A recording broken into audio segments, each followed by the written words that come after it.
Beep, beep, beep. It's time for a wake-up call, Lord Devil. Amazing Man!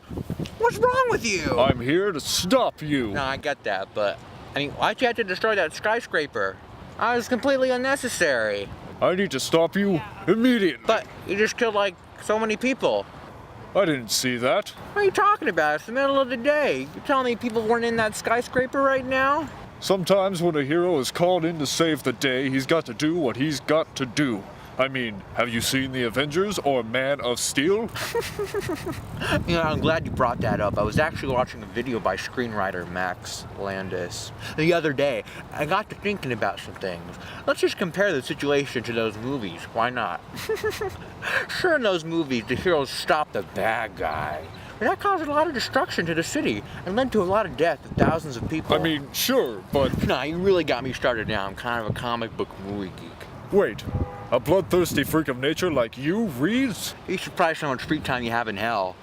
And as I was saying, I was reading this article by a fellow named Michael Tyler Walsh the other day, and what he and I agree is the most modern superhero films are an effect of 9/11 because that was such a terrible tragedy that really sunk into the American conscience. People wanted to see the big destruction and spectacle, but not be reminded of real life. They wanted to see the good guy win, you see? Yeah, so the hero wins and it's all good in the end. Exactly, that's not how real life works. Sure, the superhero stopped probably a worse event, but in doing so still caused a great deal of devastation.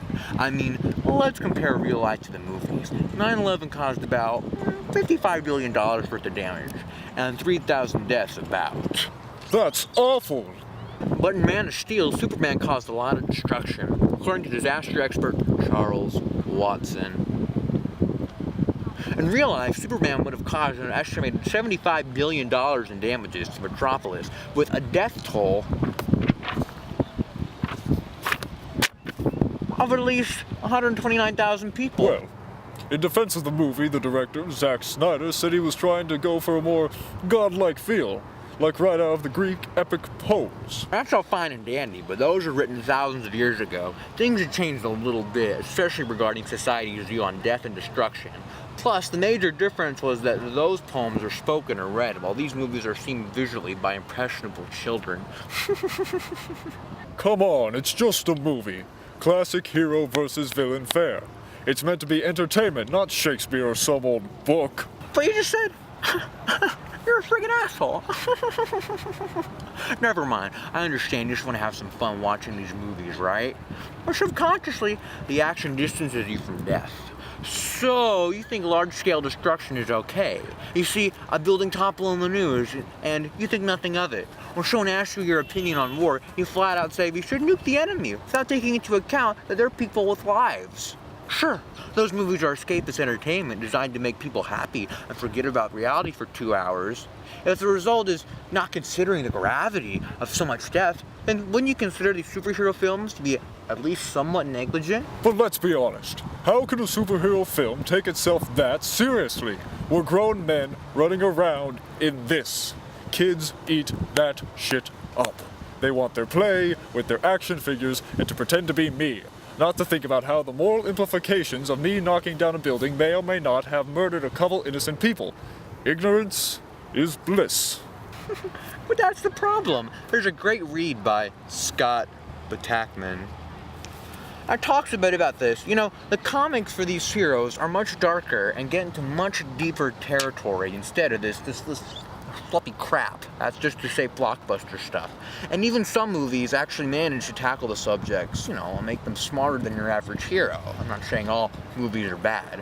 The Watchmen, for example, they show the ramifications of an atomic explosion and the loss subsequent of that. Even the Dark Knight trilogy features villains who are kind of akin to modern-day terrorists, but they're so thought-provoking because they show the results of small and large-scale violence and the terrible consequences to come after. And in the end, there's no celebrating for those heroes. They've had to sacrifice their well-being to save the day, and even then they're scoffed at by the people they saved. And I get it. We want to cheer for our heroes.